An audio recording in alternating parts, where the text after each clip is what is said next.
வெள்ளை குதிரை படம் பார்க்க வந்தோம். ஒரு மலையில வந்து ரொம்ப அழகா அங்கே தங்கியிருந்து அந்த படத்த எடுத்திருக்காங்க. டீம் கிட்ட இப்ப தான் பேசினேன்.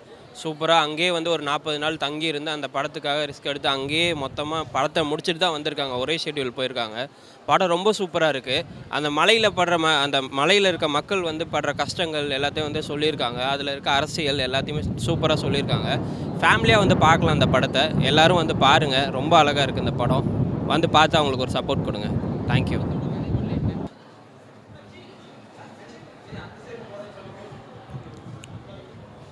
இன்றைக்கி வந்து வெள்ளை குதிரை படத்துக்கு வந்தேன். ரொம்ப அழகான படம், எல்லோரும் பார்க்க வேண்டிய படம். இந்த படம் வந்து ஸ்க்ரீன் ப்ளே வைஸ் சினிமாட்டோகிராஃபி ரொம்ப நல்லா இருக்குது. இந்த படத்தில் நடிச்சிருக்க ஒவ்வொரு கேரக்டரும் நல்லா நடிச்சிருக்காங்க. சின்ன சின்ன கேரக்டரும் கூட மனசில் நிற்கிது. இந்த படத்துக்கு வந்து எல்லோரும் வந்து பாருங்கள். இந்த மாதிரி சின்ன படத்துக்கு சப்போர்ட் பண்ணால் தான் இந்த மாதிரி நிறையா படம் வந்து எடுப்பாங்க. ரொம்ப நன்றி.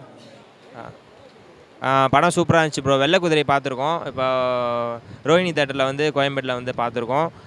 நாங்கள் கூத்துப்பட்டறை டீம் தான். ஸோ கூத்துப்பட்டறை டீமில் எல்லாம் வந்திருக்கோம். அண்ணன் பார்த்திங்கன்னா வந்து எங்களோட சீனியர் பிரேம் அண்ணன் அந்த படத்தில் லீட் கேரக்டர் பண்ணியிருக்காரு. ரொம்பவே நல்லா இருந்துச்சு படம். இந்த மாதிரி படத்தை வந்து ப்ரொமோட் பண்ணுறதுனால கிராமத்தில் வந்து இப்போ ஒரு மலைவாழ் மக்களுக்கு எந்த அளவுக்கு ரோடு வசதி தேவைப்படுதோ அதை வச்சு தான் எடுத்திருக்காங்க இந்த படம். இப்போது ரோடு வசதி இல்லைனா கூட ஒரு அவசரத்துக்கு ஒரு ஆம்புலன்ஸில் கூட நம்மளால் இப்போது ட்ராவல் பண்ண முடியாது.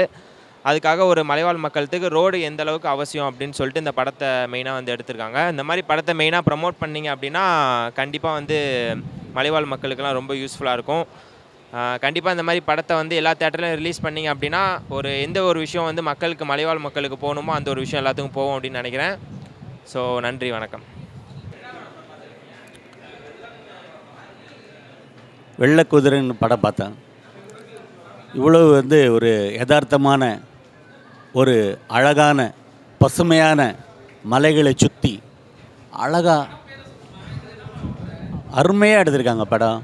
உண்மையிலே வந்து பிரம்மாண்டங்க மத்தியில் இந்த மாதிரி ஒரு பிரம்மாண்டமான ஒரு படம் எப்படின்னா இந்த மலையை பார்த்தாலே பிரம்மாண்டம்.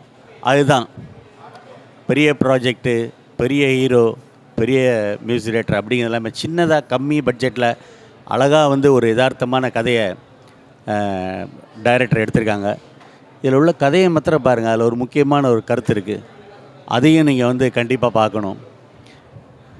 எப்போதுமே வந்து பெரிய பெரிய படங்கள் மாத்திரம் பார்த்தா பத்தாது. இந்த மாதிரி சின்ன பட்ஜெட்டில் எடுக்கிற அழகான படங்களையும் பார்த்தா தான் புதுசாக வர்றவங்களும் இன்னும் புதுசாக வர நடிகர்கள், புதுசாக வர டைரக்டருங்கள், புதுசாக வர மியூசிக் டைரக்டர் இவங்களுக்கெல்லாம் அப்போ தான் வந்து வாய்ப்பு கிடைக்கும். கண்டிப்பாக நீங்கள் இந்த படத்தை பாருங்கள்.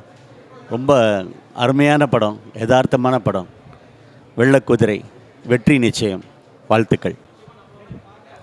பேசணுமா? வெள்ளை குதிரை. ஹலோ. ஹாய், நான் வந்து வெள்ளை குதிரை மூவி பார்த்துட்டு வரேன். வெள்ளை குதிரை மூவியில் நான் ஒரு கேரக்டர் நடிச்சிருக்கேன். படம் ரொம்ப சூப்பராக இருக்குது, எல்லோரும் கண்டிப்பாக பார்க்கணும். அது வந்து ஒரு லொக்கேஷன் பார்த்திங்கன்னா ரொம்பவே ஒரு அழகான லொக்கேஷன். ஸோ ஒரு மலை கிராமம், அந்த கிராமத்துக்கு வந்து ரோடு எப்படி வரணும் அப்படின்னு சொல்லி தான் அந்த கதை இருக்குது. டேரக்டர் சரண் சார் ரொம்ப நல்லா பண்ணியிருக்காரு. எல்லா ஆர்டிஸ்ட்டுமே ரொம்பவே நல்லா பண்ணியிருக்காங்க. ஸோ படத்தை எல்லோரும் வந்து கண்டிப்பாக பாருங்கள். தேங்க்யூ.